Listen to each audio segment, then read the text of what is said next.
Hi everyone, my name is Tara Westwell and today is Tuesday, which means it's time to discuss our book of the week, which is All That's Left in the World by Erik J Brown.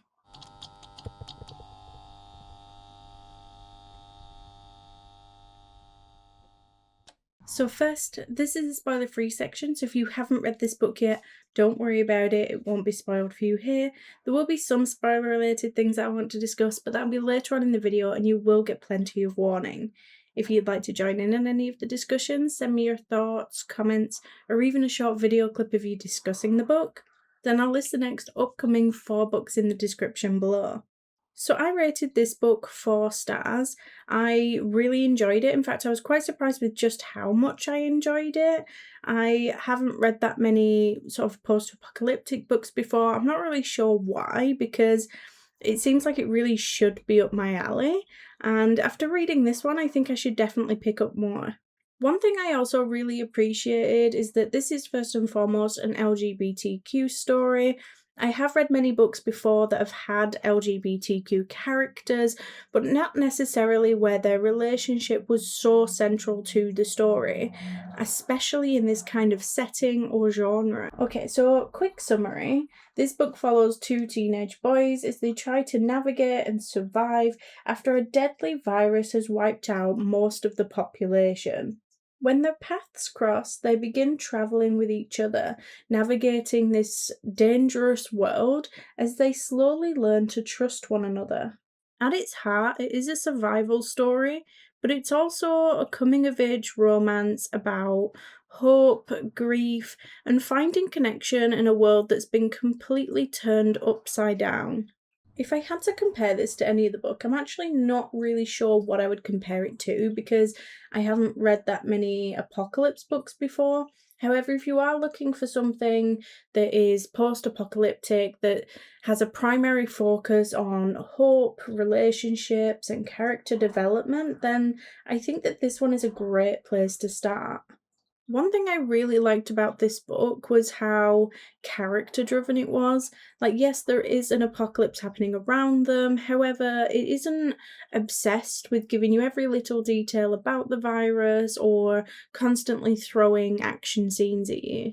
Instead, it's about these 2 boys and everything they have lost and the lives that they are trying to build despite everything that's happened, and it was surprisingly emotional. I really liked both of the main characters, not just because I liked their personalities, but because I could sympathise with everything they'd gone through even before the story had began. You know, they both had a lot of grief and trauma, but in very different ways, and I think that that was handled really well. And because of that, I found it incredibly easy to root for them. I wanted them to survive and I wanted them to find happiness and be safe, and I wanted their relationship to work.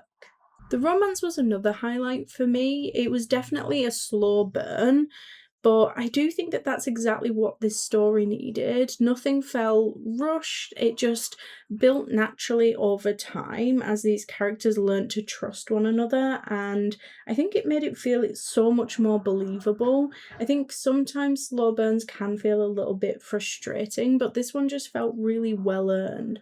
Now, the pacing was solid and it was a very easy read, so I found myself flying through it. Now, it is a YA book, which I do think at times really showed. It was a very simple story. Like, there were moments where I had wished that maybe they dug a little bit deeper or explored the world in a little bit more detail. However, I also think that that simplicity makes it very accessible. For me, the biggest strength was the characters. They carried the story. I think even when not much was happening, kind of plot wise, I still wanted to carry on reading because I genuinely cared about them and what was going to happen to them. I also really appreciated this hopeful tone that the book had, even though it was incredibly bleak topic and there was all sorts going on, it never really felt hopeless. Like, it constantly reminded you that even after unimaginable loss, you can still find connection and family and reasons to keep going. I think the only reason that this didn't really make a higher rating was that sometimes I just wanted a little bit more from it. Like a little bit more depth, complexity, and exploration of the world. It's by no means a criticism of the book because I think that it knows exactly what it wants to be. However, I do think that there were just some missed opportunities to make the book feel a little richer while still being accessible to its target demographic. So, as for the question, would I recommend the book? Yes, absolutely. If you're looking for a gritty survival thriller, then this isn't going to be that. But if you are looking for a thoughtful and emotional coming of age story that is set after the end of the world, then I think you might enjoy it. So, will I be reading any more by this author? Absolutely. This was my first book by Erik J Brown, and I would happily pick up another. So earlier on in the video, I said that you would get plenty of warning for any upcoming spoilers.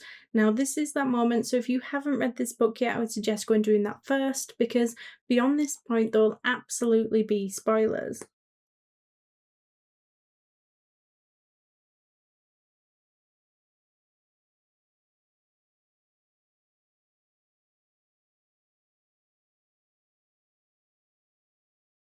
One of my favourite parts of the story was the older woman that they met along the way. I think that she could very easily have just been another side character that helped to move the plot along, but instead I became very invested in her story, and I love the fact that they found her family at the end.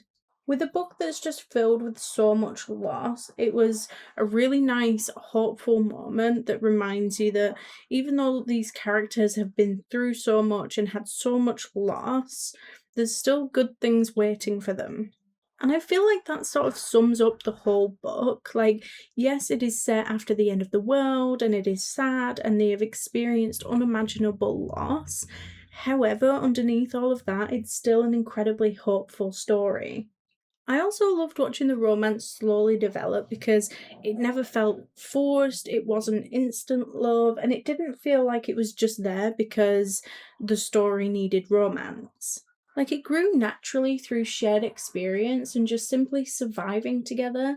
By the end, I wasn't invested simply because I thought they were a cute couple, but because it felt like they had genuinely earned their happy ending. Overall, all that's left in the world was hopeful, thoughtful, emotional, and incredibly easy to read. It wasn't the most complex apocalypse story I've ever encountered, but it also wasn't trying to be. It was about grief, hope, healing, and finding connection, even when it feels like the world has ended. But honestly, I just really enjoyed spending time with these characters. But if you've read it, let me know what you thought in the comments below. On the 21st of July, we'll be discussing Fairydale by Veronica Lancet, so don't forget to get your thoughts and comments in by Sunday the 19th of July at the latest to be a part of the discussion. You can now do this on YouTube, TikTok, Instagram, or Discord. The following week, we'll be discussing Your Knife, My Heart. But don't forget, if you do need a little bit longer to read a book, we do now list next to 4 books down below, along with the discussion dates. That way you can choose a genre that best suits you, and the best time frame to read it in.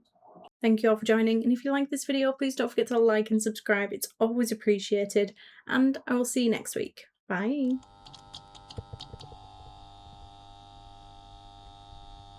If you like romance, fantasy, or even thriller, basically anything fiction book related, then I suggest you head on over to the channel's intro video, where you can find out more information on how you can take part in this online book club. We announce books at least 4 weeks in advance, and we accept your bookish feedback in a wide manner of ways. Post your comment below a video, send in a voice note, or even send me a short video clip of you discussing the book. Alternatively, you can just send me a direct message.